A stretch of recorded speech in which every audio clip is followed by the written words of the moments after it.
Try not to try too hard. It's just a lovely ride. Let's see. Oh, the Holdovers. This was an interesting one because I guess because it was perhaps Alexander Payne's first period piece. Is that right? I thought it was gonna be like 70s, I don't know, civil rights, and I enjoyed it greatly. It's hard to explain how I enjoyed it so much, but I was expecting when something is set in the 70s or something, I expect like some attention to detail, and it could have been set in 2010. That was odd, but I Well, I think they got the details right, but they didn't do what a lot of other movies do, which is overplay the 70s. You know, have everyone like in an afro or everyone having bell bottoms. yeah. So I think it played it pretty conservatively. But yeah, that was my favorite film of the year. I was expecting great things, and it delivered. It was definitely a return to form from Alexander Payne after the disappointment of downsizing. I might agree with you that downsizing is an interesting case of expectations because I wasn't expecting Sideways again when I saw the previews for downsizing. I just felt like this is kind of outside of Alexander Payne's. It's kind of like half sci-fi, half like weird romance. I don't know what it was. I didn't feel like he had a handle of what it was going to be because it was asking big questions about the future of humanity, and I felt like it probably can't be that good. Yeah. So I kind of knew that. Yeah, I agree that Holdovers was. I thought it had like the perfect choices for each character, the perfect like story when like it was he sketched the story better than I could have ever imagined. Like that was really good ending and everything. Did you see the Holdovers?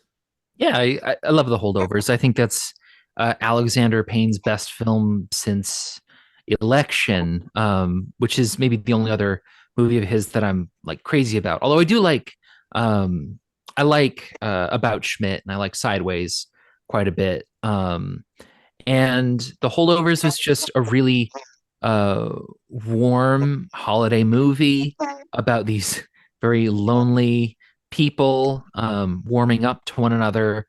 And I think it, for all intents and purposes, captures the influences it's going for pretty well. Like Alexander Payne and he's trying to make his Hal Ashby sort of tribute. And I think he does that really well. I think Paul Giamatti and Divine Joy Randolph and Dominic Sessa are all really, really well suited for one another. And even though there's not like a ton of like plot driving the movie, the more you learn about these characters and the more you start to feel for them, the more that drives the movie. And it totally works as a hangout movie, as kind of a road movie. And you know, even though it has this very bittersweet ending, I think it's one of those that for me will probably be in heavy rotation as like a holiday classic. I think it's Oh, a Christmas fine movie. movie. Yeah, Oh yeah. I didn't think of it. That actually could boost its yeah, it could boost its appeal on viewing. I think it was all about plot. I think that some movies people say this is the perfect ending. Like to me, it was the way the characters converged and diverged, and it went better than I ever would have expected it to go. Like I also going to make another. Which Hal Ashby film are you referring to? The Last Detail or Shampoo or? There's a lot of The Last Detail. I think there's some Harold and Maude in there. And a little bit of the landlord, you know, Yeah. kind of. But yeah, it's definitely the warmer side of Ashby for sure. I've only seen James Dean in one of his three. No, I've seen James Dean in one and a half because I saw like about an hour of Giant. Is Dominic Sessa James Dean a apt comparison? Because I felt like he was like this rebel kind of without like this rebel without a cause character. I think the thing with James Dean is that he's also very pretty. He is like such an icon. I think James Sessa is just a great teenage character who encapsulates all of the gawkiness and awkwardness and sort of um the petty rebellion of a kid who's maybe a little smarter than he lets on. Whereas James Dean is like reckless and has a kind of a morbid air about him. I don't think Dominic Sessa was ever mindful of the rules. I mean, he kind of tried to see exactly how much he can get away with at every turn in the Oh, movie. sure.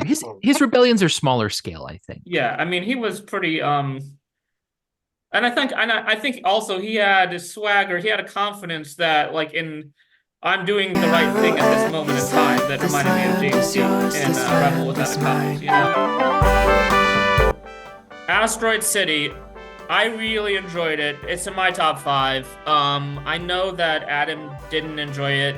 I'm gonna guess that me and Adam both felt we knew pretty strongly what to expect. Because Wes Anderson's not gonna suddenly make something that looks like Steven Spielberg or anyone other than Wes Anderson. So,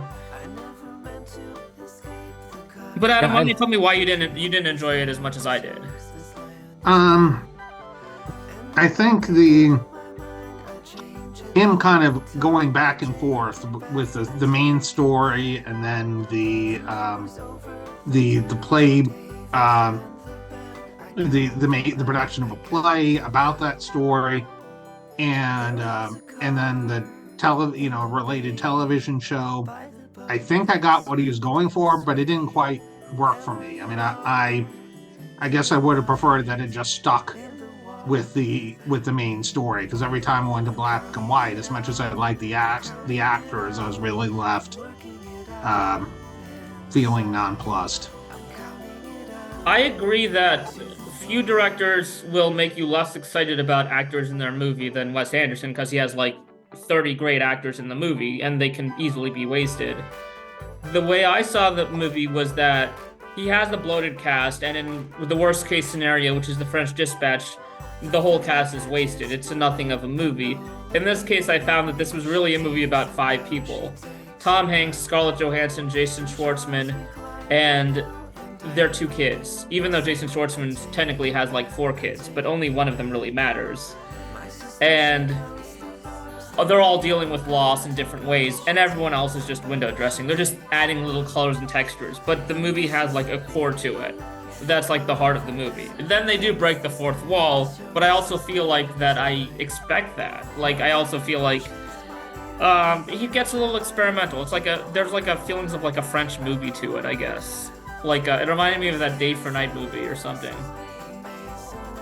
I saw Asteroid City. Oh yeah, go ahead. Chime in, Shmuel. Sure. So I saw it. It was good, but I didn't love it. And not too long after, I rewatched the Grand Budapest Hotel, and I like that movie a lot more. And I think the storyline is stronger, and as Adam was saying, it's more linear, and I don't know, it just carries you through the movie a little more effortlessly than Asteroid City. Holden, what did you think of Asteroid City? So I tend to be someone who's a little bit agnostic on Wes Anderson. I appreciate a few of his movies quite a bit. Love Grand Budapest, love Moonrise Kingdom. Rushmore is very important to me. Royal Tenenbaums, and the rest I think are varying degrees of very good to just okay. And so I didn't know what to expect with Asteroid City, especially because it seemed to have this reception that was a bit polarized. And especially I wasn't that crazy about Isle of Dogs. I didn't love the French Dispatch, even though I think there's so much there that's really wonderful. And Asteroid City really surprised me. Just the ways in which Anderson continues to evolve his style, and which we really saw in his series of Netflix Roald Dahl shorts, which I thought were also quite special. And Asteroid City, it is about grief. It is about sort of the unknowability of death, when he is someone who has dealt and has been fixated with death and dying in pretty much all of his movies, in one form or another. And I think the messiness of the framing device, the sort of production of the play within the movie, is a little bit destabilizing. It can sometimes take me out of the movie, but I think what that movie accomplishes overall, and I think the highs it reaches, are very moving, are very funny. In fact, I think, and honestly, my favorite scene of the movie comes from the black and white segments, which is this conversation that these two actors have in different shows. One with Jason Schwartzman and the other Margot Robbie, where they're explaining something that is no longer in the play of Asteroid City. But it's one that I will need to return to. But I have not been able to stop thinking about it in the months since I've seen it. I think it's a really ambitious work, but I get it if it's well, alienating. Yeah, I think that in response to Adam, I feel like the play behind the play is just an opportunity to insert more Easter eggs. Like there's a really revealing scene where Jason Schwartzman's hand is burnt, and Scarlett Johansson responds to it not as Midge the character, but as the actress behind Midge, who's like, "Oh, that wasn't supposed to happen. That was like a failure on set." And it's like he deals with artifice a lot in this film, so I felt like it was thematically quite deep.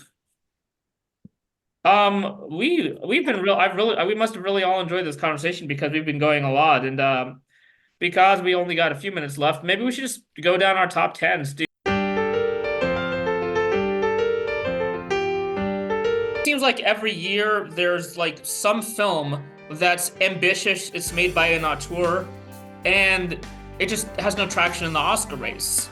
And the weekend I was thinking of seeing Napoleon, I was looking up like the Film Experience's ranking of Oscars, and it wasn't listed. So instead I saw Saltburn instead, because I was like, oh, that's probably going to win some stuff. Every year it seems like a humongous auteur, like last year David Cronenberg's Crime of the Hot, or when Edgar Wright made Last Night of the Soho. Someone does something ambitious and it gets no Oscar buzz. I have no idea. Ridley Scott's one of like the 5 best directors on the planet. Like, why? So, why did this not have any expectations to it?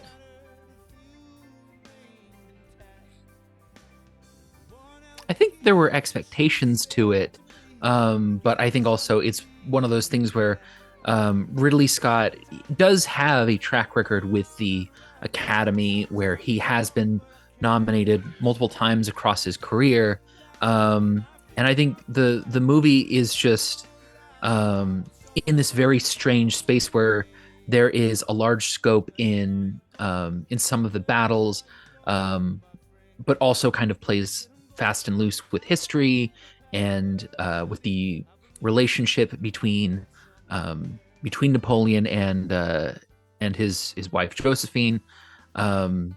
And maybe tonally it wasn't what people were expecting, where it is very dour, very serious, what Ridley Scott likes to play with in movies like The Last Duel, for example, while also striking this weird comedic tone, which I appreciate, but maybe didn't sit quite as well with other viewers. It's hard to say why that one didn't quite work as well as it did, but it's a solid movie. And to go back to your question about Napoleon, yeah, I was expecting a lot because Napoleon was a project that Stanley Kubrick had tried to make for years and never was quite able to. And Stanley Kubrick generally was able to make whatever he wanted, but he wasn't able to make that. So I was just mostly curious, saying, okay, well, what's going to happen with that? And I found that the battle scenes were terrific. I mean, Ridley Scott always knows how to stage those. but the non-battle scenes left me very flat.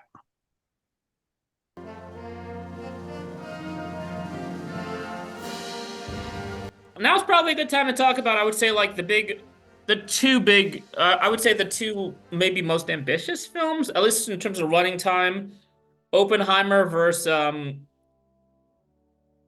and Killers of the Flower Moon. When you heard about these projects, what did you guys think? Is this a good move for these respective directors?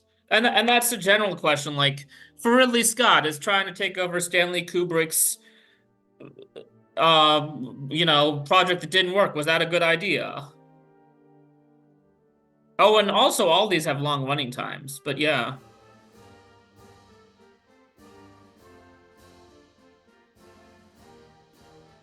Well, to go to your Ridley Scott question, I think he's very much an on to the next one thing. So I think he figures I gave it my best shot.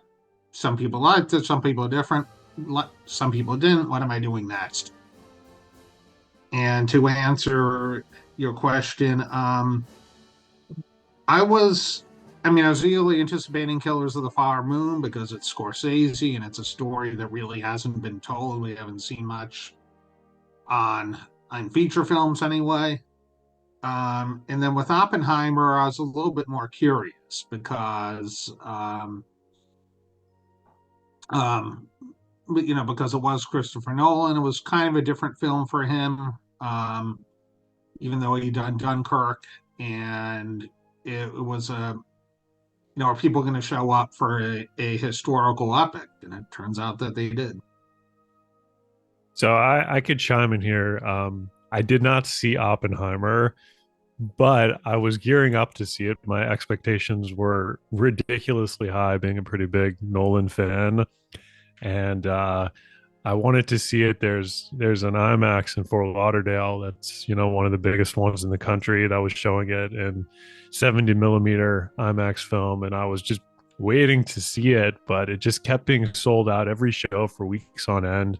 And then eventually there were a few showings that were available, where there's maybe 2 or 3 seats in the theater. I was a bit nervous going into a packed theater because I have some asthma and with COVID still floating around and whatever. And I was going to go with my brother, and someone gave him a free ticket to see it at a regular theater. He saw it, and he didn't like it that much. I mean, I think he enjoyed it, but he didn't love it. And we have pretty similar tastes in movies, so that kind of just shattered my enthusiasm, and I still haven't seen it yet because of that. Everyone in my, I think, immediate family didn't love it. Because they're like old people. They're like, oh, it's too many hours. There's no intermission. Too many characters to keep track of. So it's like, it's tough. I don't doubt Christopher Nolan's success. What I didn't know was whether it would be commercially successful. So that made me extra pleased. But I mean, for me, Christopher Nolan is dependably. He reinvents himself every movie, and he always brings it. I mean, if you know what he always sells me on is his passion for the project. You know that, like, he consulted the world's greatest theoretical physicists theoretical physicists for Interstellar, and he studied dreams and like the psychology of dreams for Inception. So I knew that he would put his heart and soul. We always know that. So, I knew that. Yeah, Oppenheimer.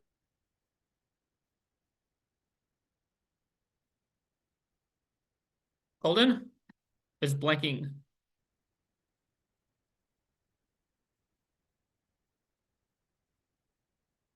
Can the other two people hear Holden? I think he's blanking on me. Yeah, I think he's frozen. Oh, am I frozen? Oh no, we're not You're frozen back. now. Okay. So Oppenheimer was a big question mark for me. Given that it was the first of his movies in over 20 years that was not very action forward, that didn't have some crazy concept behind it. Instead, it's a historical drama based off of this gargantuan biography of J. Robert Oppenheimer, and he's making it for $100 million and it's 3 hours long. And then you learn that it's just this very talky drama about like the ethics of making the bomb, about the aftermath, and so forth. Like 2 hours in, it becomes it like commits to being kind of a courtroom drama in a lot of ways. And yet, and obviously we can get into why maybe it succeeded to the degree that it did, probably because of the urgency to see it in IMAX, but also its success possibly tied to another diametrically opposed blockbuster. But I love Oppenheimer. I truly think that it is one of the most astonishing films of this century. It's not my favorite movie of this year, even. It's like maybe my third, but it's hard to walk away from that movie and not be shaken by what Nolan is doing here. It really is, I think, and this is, I really don't say this with any exaggeration. I do think it's one of those epics that we get once a decade, like a Lawrence of Arabia, like a Saving Private Ryan, that hits at the right moment, that speaks to our times, and that really shapes what films can be moving forward. I think it's a feat that Christopher Nolan pulled this off, and he's probably going to steamroll his way to an Oscar sweep, and a well-deserved one at that. It's. I hope so, but you never know. The Oscars can be somewhat unpredictable. But we'll see what happens. I mean, Sam Mendes was looking like it a few years ago, and I thought he deserved it. Although Parasite was fantastic too. So, I feel the opposite way, and I've always known that Adam is always in the bag for Scorsese. He's always. First time I started doing channel, Adam was put The Irishman #1, and I just thought that was ridiculous. Which I thought, as I said, and it's an old joke to Adam, but I thought it was just grumpy old Goodfellas, and I feel that I felt like he sticks to the same themes I expect out of every filmmaker, but I felt like lately he's been telling the same story, at least with Wolf of Wall Street, which is Goodfellas starting in Act 2, and Goodfellas, and I feel like the more of a hagiocracy develops around him, the more indulgent he gets.